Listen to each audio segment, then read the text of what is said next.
Reporting live from Hype's Club in Atlanta for Hype Plus News, I'm John Abba. This whole time, Meemaw can't eat.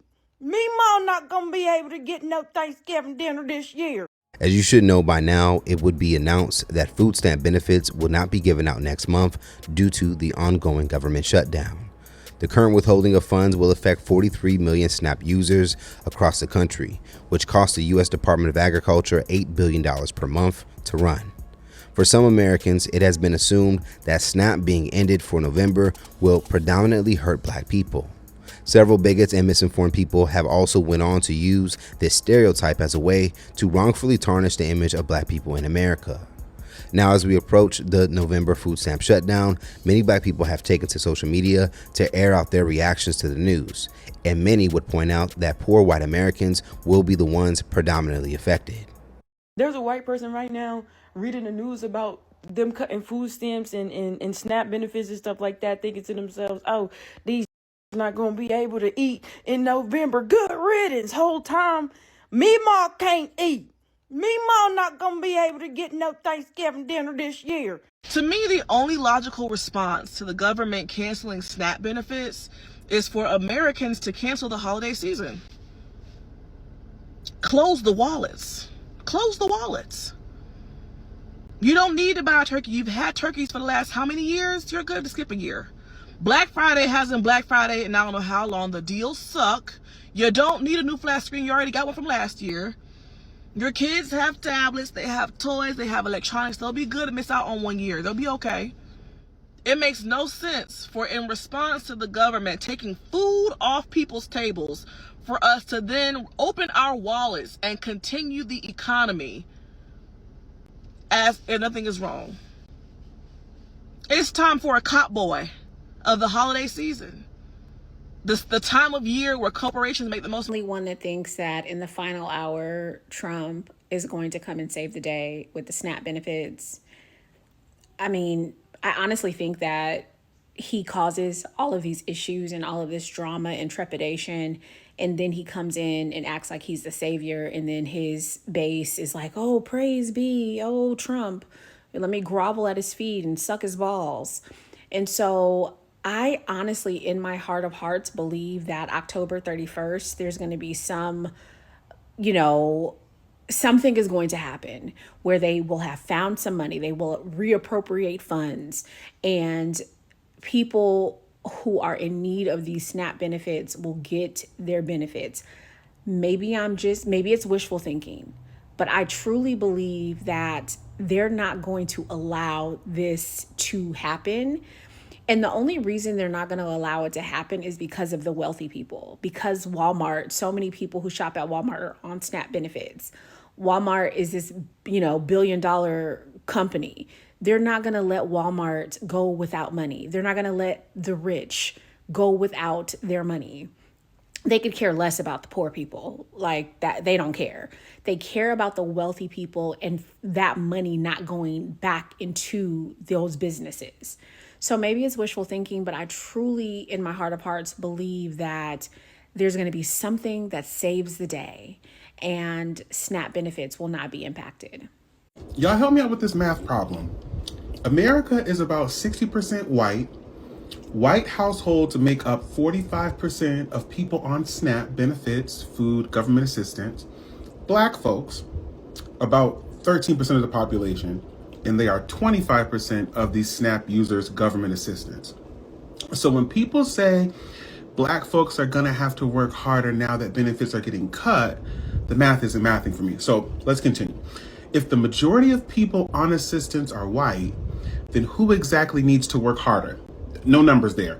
And while we're talking about hard work, black women are statistically the most educated group in America, yet still earn less and owe more in student loans than almost anyone else. So maybe the issue was never about working harder. So maybe it was about who this country decides to reward or not, or who gets to struggle, and who it punishes for surviving. Now, to minimize further speculation on who will be impacted by this, a black woman who works for her local food stamp department would confirm the news that black people aren't the main ones at her office. I'm okay with being flamed in my comment section for saying this, but somebody need to say it because I keep seeing it all over the place. A lot of my clients, they're not black.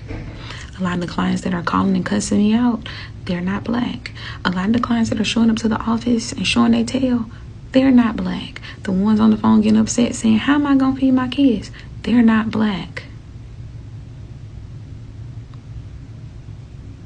I know y'all love some context in the video, but I think that's enough context for y'all. This will go on to confirm the reported fact that white Americans represent 36% of those on food stamps. As suggested and even reported by many others, poor white Americans are the main recipients of SNAP benefits across the country. One user on TikTok would even share a line of white Americans waiting at a food bank in an attempt to find other ways to feed themselves before the upcoming food stamp shutdown. Her message was simple: voting for Trump may have backfired. The user would go on to write, I went to volunteer at the pantry today. MAGA lied to you. These people voted for Trump and they're in line for food. They aren't the typical immigrant, even though their ancestors were. They aren't black welfare queens or recipients either. Racism hurts the people who are racist, and it ultimately affects everyone in the country. There is a divide among us, but we're never going to get out of this hell without helping each other. Now, as mentioned throughout this report, black people are not the predominant user of food stamps in America. Even though this has been reported, some races have still weaponized the current climate against black people in this country and are now using AI as a way to mislead others. One user on X would write, they're using AI to make videos of black women yelling about their EBT cards on TikTok. They were always going to come after us first with AI. That's why it's AI. And I need you all to stop using it for real. She would then share a video of TikTok user Show Tools AI breaking down the trend of using AI to make it appear that black women are the poster childs of food stamps. Some are now labeling the trend AI blackface. This is AI. Here's how we know and why it matters. It's made by Impossible_ASMR1, who, after 8 failed slot posts and a 3-month break, decided that Sora could finally make their dream content. Videos of black women trying to use EBT in places it's not accepted. True creativity unleashed by AI. The shutdown created an opportunity to have them yell at the camera, but it's not till the whole family's back there that the full racist stereotype is fulfilled. This is rage bait, and we'll get angry commenters who, when they learn it's AI, will say, oh, but it's true anyway? Which of course it's not, and that's cope for being played. They were so played they didn't notice the kid missing half an arm while the other kids are frozen in place for no reason, and these down here are warping together. It's part of the same problem, casually letting our feed slip into fake, parallel AI universes that exist only to divide us. So let's talk about it more in the comments below. How important is it to let people know that white Americans make up most of SNAP users, and who is to blame for this current food stamp shutdown? Stay up to date for the latest news in comedy, culture, and sports by subscribing here to our YouTube channel. And if you enjoy content like this, check out hypersclub.com to get a membership to watch full interviews and more original content. And if you have a story you think we should cover, send us a message now at hypealerts.com.